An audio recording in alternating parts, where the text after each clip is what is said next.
historic occasion because you're representing about 14 sites, actually 15 with the Mystic Whaler here, all in one boat. We're all in the same boat. Yes. All right. And we want to make sure that you each understand the significance of the other one's site. We're tired of hiding our light underneath a bushel. We need to share. So that's what this is all about.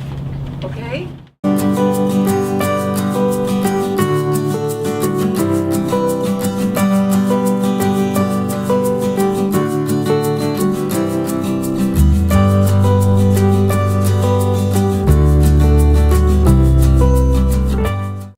The Customs House is the oldest continuously operated customs house, and it's still in operation today.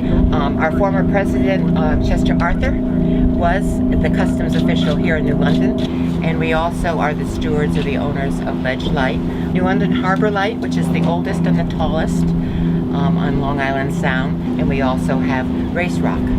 We have upstairs the original Amistad exhibit that was on display first at the United Nations. It's an incredible story, and the Custom House is right in the middle of it. 1756 is when Shaw Mansion was built. It was quarried from the granite that it sits on. The mansion is now currently owned by the New London County Historical Society. We published a number of books. Our holdings include the manuscripts of Francis Calkins. We also have in the collection the Hempsted Diary in its entirety. We also have in our exhibit room one of the 14 American flags which can trace their provenance back to the American Revolution. Nathaniel Shaw was a maritime merchant. He made his money going to Europe and trading in flax and wool. We are a house in which George Washington slept, one of the many houses George Washington slept. I guess the biggest thing that we can lay claim to are our Resolute artifacts. The Resolute was rescued by the Perkins Smith firm by Captain Buddington on the George Henry. And Victoria, when she was done with her, broke her up and used the wood to make 3 desks. And one is in the Oval Office today, the Resolute desk. We also have a historic garden in the back. We have a rose bush that's over 100 years old. Wow, that's a lot. Great story. There's actually 2 historic Hempsted houses. The frame one was built in 1678. It's actually the oldest house in New London. The frame house stayed in the family for 10 generations until 1936. We also have a unique stone house that was built in 1759. Both houses survived the burning of New London in September of 1781 by Benedict Arnold. One of the elements that we start talking about is colonial slavery. Actually, during the time, it was very common for middle class families in this area to have 1 or 2 slaves. These 3 sisters, the Hempsteds, Nancy, Mary and Martha, who become staunch abolitionists. So we go from slaveholding family members early on to abolitionists later on. How many of you have looked at the Hempsted Diary or know about it? Okay, good. It's an incredible book. I mean, and when you read it, you feel like you're there and back in those days. I mean, this diary is famous, and it's right here in New London. It's at the Shaw Mansion. It was written by the guy, and this guy had 9 kids, and he wrote in his diary almost every day, and no wife. You got to wonder, how did that work? Expressiones. Okay. 2 gentlemen, Guido and Jose Garcacheo. Jose is from Peru and Guido is from Chile. They were really tired of big cities, so they decided that they would come to New London, and what a place they found. They love New London. Our biggest thing is that we are bridging the Anglos and the Hispanic community together. When I say that, our artists who come for 6 to 8 weeks from Latin America, and they work in the schools. Then not only do they work with the kids in Benny Dover, Jackson Middle School, they also go to Riona Dias's Drop-In Learning Center. They've just become associated with Otis Library in Norwich. Also, they are working with the Boys and Girls Club of America. The kids are going to be taking ownership of Fulton Park. They want to play basketball there, put in benches, and they're actually designing the park and what it's going to look like. Okay. One of the interesting things is that the quality of what they have to present is just phenomenal. So it's a real bridge between the Hispanic culture and the Anglo culture. It's a wonderful, wonderful effort. Mystic Whaler, oh right, all right. The Mystic Whaler is not here right now. Tomorrow's group will see them. They'll be docked right at the end of City Pier, and that's because they're out on a 5-day overnight cruise. A lot of people know we do lobster dinner cruises and lunch cruises and Sunday brunch, but we also do overnights. We also do charters, and we have a big part of our component is an educational component that a lot of people don't know about. For the past 21 years, we've been down in the Hudson River with it's gone right out of my brain. Clearwater. Clearwater, thank you. Gone right out of my head. Clearwater Festival that Pete Seeger started to bring, to get the pollution and to revive and revitalize the Hudson River. So we've gone down there. We've had Tom Chapin and Pete Seeger and Peter Yarrow, Peter, Paul, and Mary all on the boat singing and sailing with us, which was very exciting. And the other thing is that we were first launched in January of 1967. We are right here at City Pier, and we don't do whale watches. There are no real whales to be seen right here in the Sound. We are ready to take off to our next stop.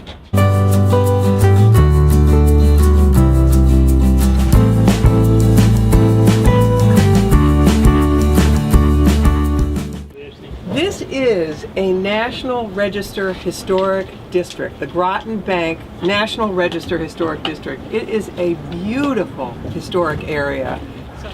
So we'll start with the Nautilus. So Penny asked me to do 3 facts, and it was difficult to limit them to 3. So I'll give you one on the ship Nautilus, I'll give you one on the artifacts we have on the site itself, and then I'll give you one sort of interior to the museum.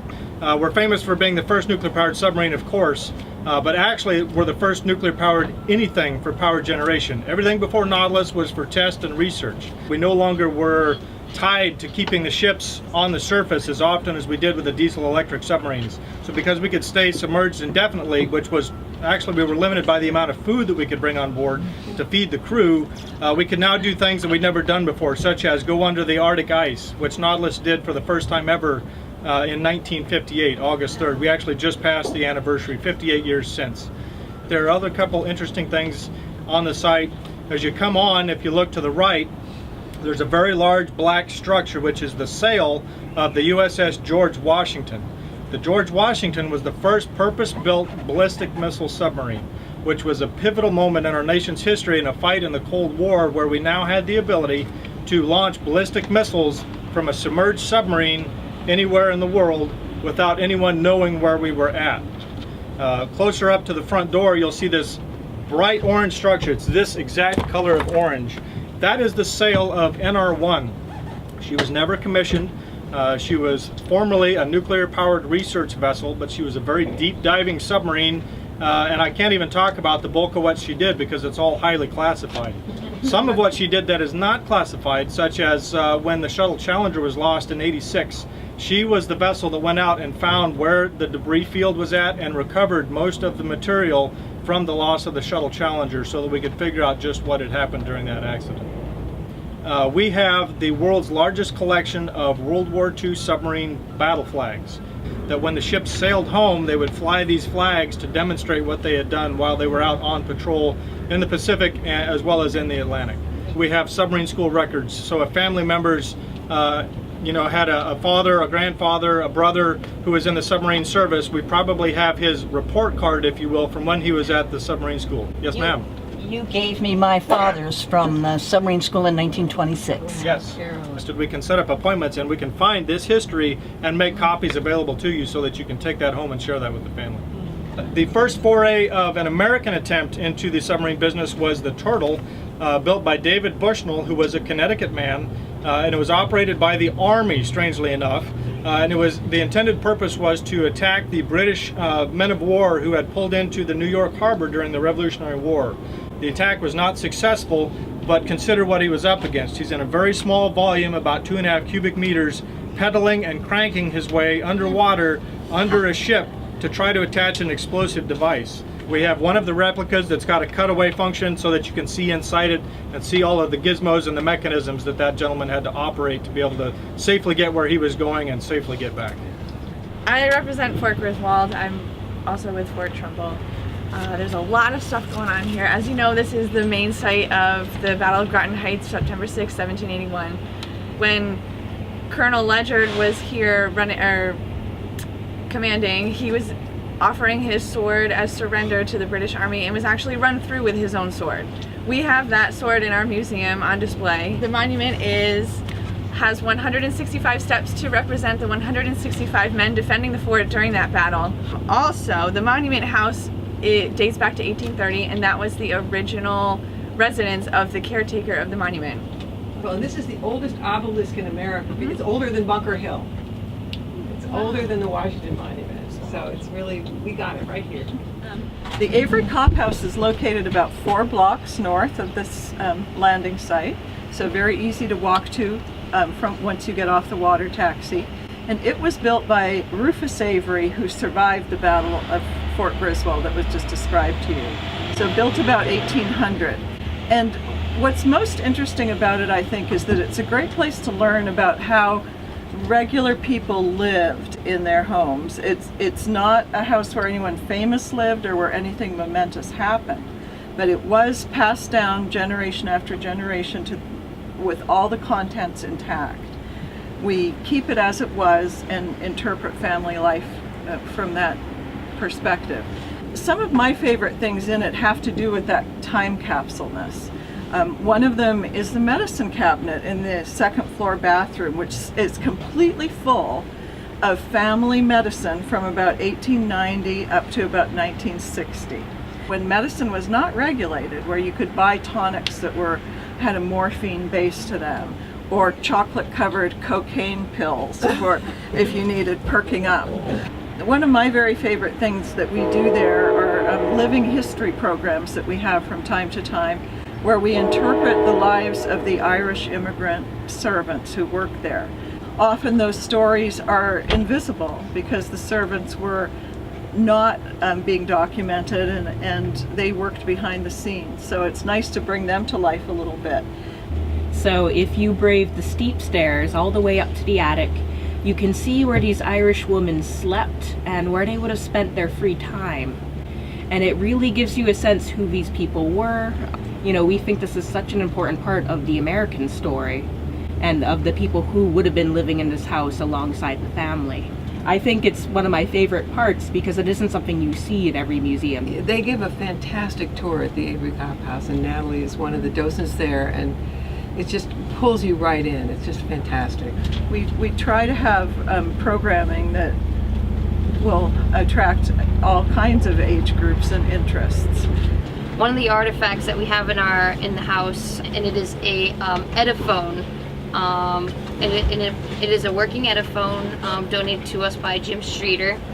What we do in the house is when we reach the parlor, we will play the Ediphone for you and sort of show that at this time it was the turning point of entertainment for visitors. They like their Ediphone so much, it worked so well for them, that they actually sent a thank you letter to Thomas Edison himself. And they did get a reply from him, which we have on display. So that's one of the many items that you can see in our museum that is simply chock full of family history.